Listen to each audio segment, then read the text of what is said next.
বলিদের কুস্তি লড়াইয়ের আগেই ঢাকঢোল পিটিয়ে বলি নাচ করা একটি রীতি। কক্সবাজার ডিসি সাহেবের বলি খেলার প্রথম দিনেই তাই হলো। শুক্রবার কক্সবাজার বীরশ্রেষ্ঠ রুহুল আমিন স্টেডিয়ামে দুদিনব্যাপী এই বলি খেলা উদ্বোধনের পরপরই শুরু হয় বলির লড়াই। খেলা উপভোগ করতে গ্যালারি ভর্তি ছিল দর্শক। এগুলো আমরা ধরে রাখছি, এখন ছেলেবেলেরা খেলতেছে, আমরা আগে খেলছি। দীর্ঘদিন পর্যন্ত আগতিকা পালানো লাগে, এখন আগতিকা পালানো ভালো বলি নাই তো। শরীর জুড়ে মাংসপেশি বা শক্তি থাকুক বা না থাকুক, কুস্তিগিররা লড়েছেন একে অপরের সঙ্গে। কৌশল দিয়ে জয় পেয়েছেন, কেউ হেরে গেছেন। এ আয়োজনে অংশ নিতে পেরেই খুশি বলিরা।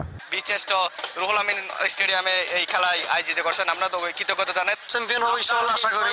পুরস্কারের জন্য আসি না, এখানে জেতার জন্য আসি। জেলা প্রশাসক বললেন, ঐতিহ্যের এই বলি খেলা ছেলেবেলাকে মনে করিয়ে দেয়, জট বাঁধা মনে আনে প্রশান্তি। পরবর্তী প্রজন্ম তাদেরকে যেমন একই সাথে আমাদের এই গ্রামীণ ঐতিহ্যের খেলাগুলোর সাথে পরিচিত করতে চাই এবং তাদেরকেও আমরা উৎসাহিত করতে চাই, তারাও যাতে এই গ্রামীণ খেলাধুলোগুলোতে তারাও যাতে উৎসাহিত হয়।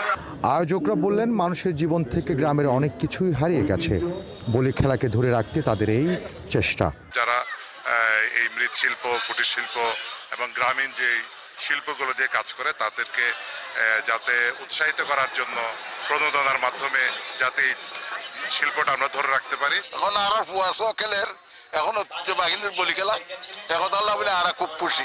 1956 সাল থেকে নানা নামে ডিসি সাহেবের বলি খেলা হয়ে আসছে কক্সবাজারে। কামরুল ইসলাম মিন্টু, একাত্তর, কক্সবাজার।